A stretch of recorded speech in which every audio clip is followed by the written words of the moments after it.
Paying double for a trade feels wrong. But in this specific volatility setup, the expensive option actually reduces your probability of failure by over 40%. A long straddle involves buying the at-the-money call and put. A strangle involves buying out-of-the-money wings.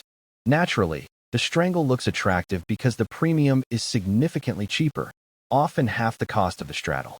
But looking at the price tag alone is the single most common mistake traders make in Phase 8 strategies. Here is the twist. That discount on the strangle creates a massive break-even gap. Because you are starting out of the money, the stock must move significantly further just to cover your cost basis.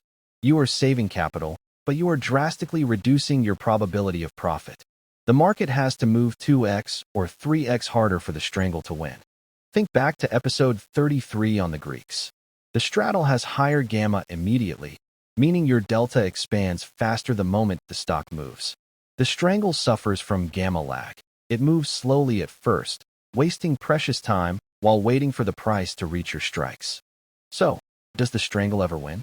Yes, but the decision relies entirely on implied volatility, which we covered in Phase 4. You only choose the strangle when IV is extremely low and you are betting on a binary event like earnings, where you need to cap your total capital risk. Here is your final checklist. If you expect a breakout from consolidation, pay up for the straddle to capture the move immediately. If you are gambling on a massive earnings gap and want to limit losses if the stock stays flat, use the strangle. Cost is irrelevant. Sensitivity to movement is everything. Stop buying price, start buying probability.